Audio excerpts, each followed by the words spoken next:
میں 4 سال کی تھی جب امی ابو فوت ہو گئے۔ میری پرورش سگی نانی نے کی۔ 10 برس کی تھی، نانی نے مجھ کو بیاہنے کی ٹھان لی۔ ایک روز نانی نے بتایا کہ تیرا دلہا آیا ہے۔ اس وقت پڑوسن بیٹھی تھی۔ تبھی پڑوسن کی آڑ میں نے بھی اپنے ہونے والے دلہا کو دیکھا۔ او میرے خدا! پڑوسن کے منہ سے نکلا، ساجدہ، آمنہ پر اتنا ظلم مت کرو۔ کیا اس بوڑھے سے اس پھول سی بچی کو بیاہ دو گی؟ یہ تو عمر میں اس کے باپ سے بھی بڑا لگتا ہے۔ آخر کس قصور کی سزا تم اس بچی کو دے رہی ہو؟ ایسے ہی اگر یہ تم پر بوجھ ہے تو مجھے دے دو، میں اس کا خرچہ اٹھا لوں گی۔ رشتہ تو جوڑ کر ڈھونڈا ہوتا۔ تم کو کیا پتہ جب سر پر مرد نہ ہو تو گھر میں بچیوں کی کتنی رکھوالی کرنا پڑتی ہے۔ نانی کے اس جواب پر پڑوسن اپنا سا منہ لے کر چلی گئی اور میں 10 برس کی عمر میں 60 سالہ آدمی کی بیوی بن گئی۔ ان دنوں کے بارے میں لکھ نہیں سکتی۔ ان دنوں کو یاد نہ کروں تو اچھا ہے۔ یہ ستم ڈھانے والی نانی 3 برس ساتھ رہیں، اور جب میں 13 برس کی عمر میں ایک بچے کی ماں بن گئی تو اس نے مکمل طور پر مجھے اس بوڑھے کے حوالے کیا اور خود اپنے گھر چلی گئیں۔ اب شعور آ گیا کہ جوانی کیا ہوتی ہے اور جوانی کے کیا ارمان ہوتے ہیں۔ بوڑھا بہت بدمزاج تھا، کبھی پیار بھرا سلوک کرتا اور کبھی میری چھوٹی چھوٹی غلطیوں پر سخت سزا دیتا۔ تب میں اپنے والدین کو یاد کر کے گھنٹوں روتی تھی، جو مجھ کو پیار کرتے تھے اور ذرا سی تکلیف پر تڑپ اٹھتے تھے۔ جب میرے شوہر ملک نے دیکھا کہ یہ بچی نہ خود کو سنبھال سکتی ہے اور نہ اپنے بچے کو، تب وہ نانی سے اصرار کرنے لگا کہ آ کر اس کے ساتھ رہو۔ نانی کو بھی یہی چاہیے تھا، تبھی وہ ترنت ہمارے گھر آ بسیں۔ اب وہ ساتھ رہنے لگیں، لیکن ساتھ رہنے سے میری مشکلات میں کمی کی جگہ مزید اضافہ ہوتا گیا۔ نانی کے رویے میں میری شادی کے بعد بڑی تبدیلی آ گئی تھی۔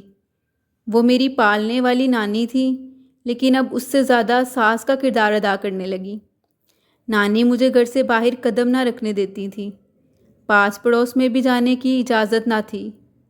ملک کے سامنے بولتی کہ کوئی کام ڈھنگ سے کرنا نہیں آتا اسے، سارا دن مجھ سے کام کرواتی اور خود ٹی وی کے آگے یا پھر سوئی رہتی۔ کئی بار تو ملک سے میری جھوٹی شکایتیں لگا کر مار پڑواتی۔ ملک ان کو بوڑھی جان کر کچھ نہ کہتے تھے۔ حال دل کسی کو نہ کہہ سکتی تھی، اکیلی زیادتیوں کو برداشت کرتی رہی اور روتی تھی۔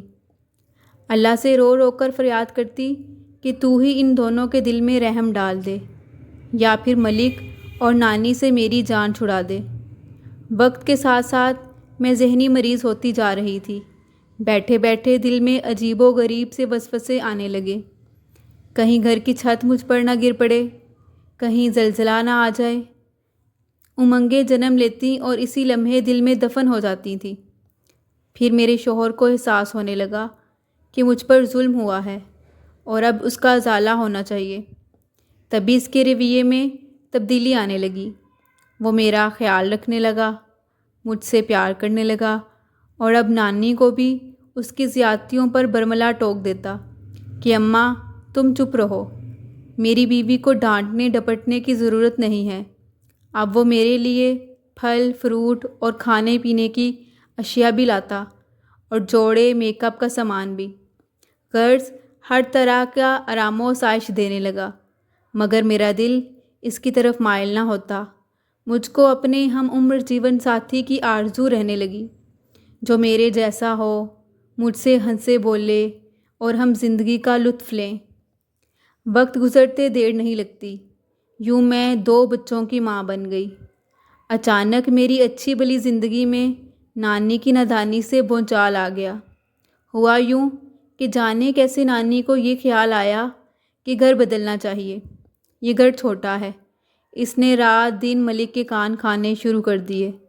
ملک پرانا محلہ چھوڑ کر کہیں اور نہیں جانا چاہتے تھے، کیونکہ یہاں سبھی جانے پہچانے لوگ رہتے تھے، جبکہ نئی جگہ کا پتہ نہیں ہوتا کہ وہاں کس قسم کی آبادی ہے۔ میرے شوہر نے نانی کے کہنے پر دوسری جگہ کرائے کا مکان لے لیا۔ یوں ہم لوگ نئے مکان میں منتقل ہو گئے۔ جس مکان میں ہم شفٹ ہوئے اس کا ایک حصہ مالک کے پاس تھا، جس میں اس کا جوان سال بیٹا اظہر رہتا تھا۔ وہ نہایت بدچلن آوارہ قسم کا لڑکا تھا۔ ہر خوبصورت چہرے پر اس کی نظریں ہوتی تھیں، ہر حسین لڑکی کو دیکھ کر پھسل جاتا تھا۔ پڑھائی سے زیادہ اس کا دل عشقیہ کاموں میں لگا رہتا تھا۔ ایک دن جب میں صحن میں کوئی کام کر رہی تھی، اظہر نے اپنے کمرے کی کھڑکی سے مجھے دیکھ لیا۔ اس کا کمرہ بالائی منزل پر تھا اور کھڑکی سے ہمارے صحن کا منظر صاف نظر آتا تھا۔ مجھ کو دیکھ کر مسحور ہو گیا، کیونکہ میں بہت زیادہ خوبصورت تھی۔ 2 بچوں کی ماں ہو کر بھی ایک دو شیزہ نظر آتی تھی۔ مجھ کو دیکھ کر کوئی نہ کہہ سکتا تھا کہ یہ شادی شدہ اور 2 بچوں کی ماں ہے۔ اس نے کھڑکی سے کھانسا اور جب میں نے اوپر نگاہ کی، ایک پھول صحن میں گرا دیا۔ یہ سوچ کر میں نے اس کے سامنے پھول اٹھا کر کوڑے میں ڈال دیا کہ وہ مجھ سے نا امید ہو جائے، اور ایسا ویسا خیال اگر اس کے دل میں ہے تو توبہ کر لے، مگر وہ نا امید نہیں ہوا۔ میری اس حرکت نے اس کے شوق کے آوارگی کو مزید بڑھا دیا۔ بس اس کے بعد اس نے یہ وتیرہ بنا لیا، جب میں صحن میں ہوتی اور نانی اندر کمرے میں سو رہی ہوتی، وہ کھڑکی میں آ کر کھانستا اور پھول صحن میں گرا دیتا۔ میں بھی انسان تھی، آخر کب تک دامن بچاتی؟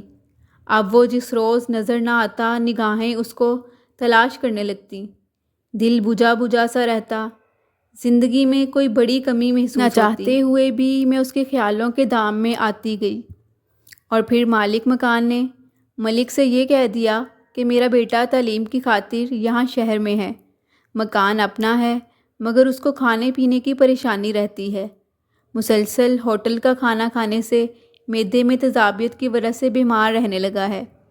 ملک نے جواب دیا کہ اپنا گھر ہے، پریشانی کی کیا بات ہے، کھانا اظہر کو ہمارے گھر سے مل جائے گا۔ مالک مکان بہت خوش ہوا، کہنے لگا جب تک مرضی آپ رہیں، میں آپ سے مکان خالی کرانے کی بات نہ کروں گا اور کرایہ بھی نہیں بڑھاؤں گا۔ میرے بیٹے کی پڑھائی کے 2 سال ہیں، اس کے بعد یہ گاؤں آ جائے گا۔ اس روز سے کھانا ہمارے ذمہ ہو گیا۔ شروع میں نانی یہ فریضہ باقاعدگی سے سر انجام دیتی رہیں، پھر انہوں نے مجھ کو یہ ڈیوٹی سونپ دی کہ اظہر کا کھانا اس کو دے دیا کروں۔ آگ اور کپاس کا کیا میل، وہ بدچلن لڑکا اور میں محرومیوں کی ماری اس کی میٹھی میٹھی باتوں میں آ گئی، اور ایسا ہونا کچھ بعید نہ تھا کہ میں خوبصورت اور جوان تھی۔ اس نے سوچنے کا موقع نہ دیا اور ایک دن نہایت کوشش سے اپنے غلط خیالات کی طرف مجھ کو مائل کر لیا۔ دل کی ہر بات اس کو بتانے لگی۔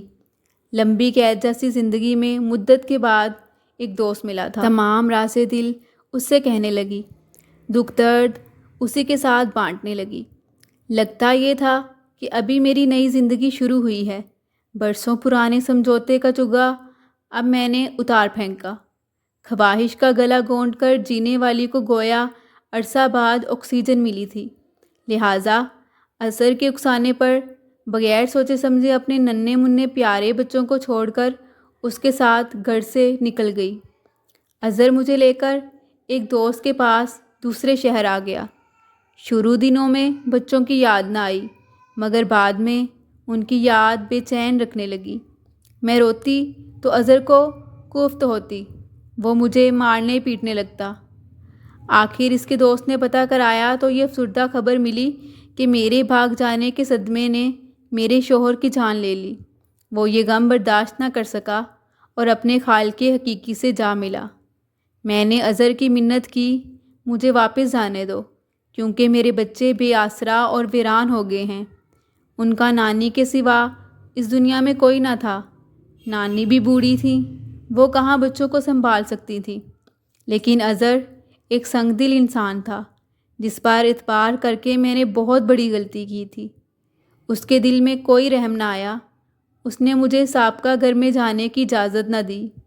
وقت گزرتا رہا، اظہر جب باہر جاتا بیرونی اطراف سے تالا لگا جاتا تاکہ میں گھر سے نہ نکل سکوں۔ جب آتا مجھ سے پہلے شوہر کے قصے چھیڑ کر سزا دیتا، سگریٹ جلا کر میرے بازوؤں اور جسم پر لگا تھا۔ میرے بازو جلے ہوئے اور بدن زخموں سے چور تھا۔ وہ مجھے آوارہ اور بد چلنی کے طعنے دیتا۔ مجھ کو میرے بچوں کی خبر دینے والا کوئی نہ تھا۔ 4 برس ایسے ہی روتے سسکتے گزر گئے۔ اس دوران ایک بچی نے جنم لیا، مگر چند روز ہی زندہ رہی۔ میں پھر سے تنہا ہو گئی۔ اب اٹھتے بیٹھتے جاگتے سوتے ہر دم یہی دعا لبوں پر آتی، اے اللہ مجھے میرے بچوں سے ملا دے۔ تواتر سے مانگی دعا جو دل سے نکلتی ہو کبھی نہ کبھی قبول ہو جاتی ہے۔ ایک دن اظہر اپنے والد سے گاڑی مانگ کر لایا اور کہا کہ چلو تم کو سیر کراؤں، تم بہت اداس اور رنجیدہ رہنے لگی ہو۔ جانے اس کے جی میں کیسے مجھ کو سیر کرانے کا خیال آ گیا۔ میں بھی لمحہ بھر کو جی اٹھی کہ اس 4 دیواری سے باہر کی دنیا کو دیکھوں، جسے دیکھے مدت گزر چکی تھی۔ وہ مجھے اس شہر لایا جہاں میری نانی کا گھر تھا، جہاں ملک کا گھر تھا، اور جس شہر میں میرے بچے رہتے تھے۔ ہم بازار سے گزر رہے تھے اور میں سوچ رہی تھی، اے کاش کوئی معجزہ ہو جائے اور میں اپنے بچوں کی ایک جھلک دیکھ سکوں۔ اس سوچ میں کھوئی ہوئی تھی کہ اچانک نگاہ سامنے سے گزرتے 2 بچوں پر پڑی، جو ہو بہو میرے فہد اور حماد جیسے تھے، مگر ان کے چہرے میلے اور کپڑے گندے اور پھٹے ہوئے تھے۔ دبلے پتلے ہڈیوں کے ڈھانچے مدکوک چہروں والے یہ بچے بھیک مانگ رہے تھے۔ ان کو دیکھ کر میری چینخ نکل گئی اور میں غم سے بے ہوش ہو گئی۔ ہوش میں آئی تو اپنے آپ کو اسی قید خانے میں پایا۔ اظہر مجھ بے ہوش کو گھر میں بستر پر لٹا کر اور بیرونی دروازے کو تالا لگا کر نہ جانے کہاں چلا گیا تھا۔ تبھی میں اٹھ کر دیواروں سے سر ٹکرانے لگی۔ میری چینخیں پڑوس میں گئیں تو انہوں نے دیوار کے ساتھ سیڑھی لگائی اور پوچھا کیا ہوا ہے؟ میں نے رو رو کر کہا، خدا کے لیے مجھے یہاں سے نکالو، میں اپنے بچے دیکھنا چاہتی ہوں۔ پڑوسن بولی، یہاں سے نکلو گی تو کہاں جاؤ گی؟ پڑوسی کے دباؤ پر اظہر مجھے میرے سابقہ گھر لے گیا، جہاں تالا پڑا ہوا تھا۔ نانی کے گھر بھی تالا تھا۔ پڑوسیوں نے بتایا کہ تمہاری نانی کا انتقال ہو گیا ہے، تو کچھ دن ہم نے تمہارے بچوں کو سنبھالا۔ ایک دن وہ گھر سے بتائے بغیر نکلے اور پھر واپس نہیں آئے۔ ہم نے بہت ڈھونڈا، نہ جانے کدھر چلے گئے ہیں۔ آج اس واقعے کو کئی برس گزر گئے ہیں، مگر وہ منظر میں بھول نہیں پاتی جب میں نے اپنے جگر کے ٹکڑوں کو سڑک پر بھیک مانگتے دیکھا تھا۔ خدا جانے ان پر کیا گزری اور وہ کس حال میں ہیں۔ اظہر نے مجھ پر ایسی پابندیاں لگائی ہوئی تھیں کہ میں انہیں تلاش بھی نہ کر سکی۔ اظہر کو اس معاملے سے کوئی دلچسپی نہ تھی کہ میرے بچے مجھے ملیں یا نہ ملیں۔ اس کو ان یتیموں سے کیا علاقہ کہ جن کا باپ مر گیا اور ماں بھی کھو گئی۔ جب تک جیوں گی مرتے دم تک بے چین رہوں گی۔ یہ ایک ایسی سزا ہے جو موت کے بعد بھی شاید ختم نہ ہوگی۔ ہر عورت سے التجا ہے، جب وہ ایک بار ماں بن جائیں پھر اپنی ذات کی خوشیاں بھول کر صرف اپنے بچوں کے لیے اپنی زندگی وقف کر دیں، اور کوئی میرے جیسی غلطی کبھی نہ کرے، خواہ شوہر بوڑھا ہی کیوں نہ ہو۔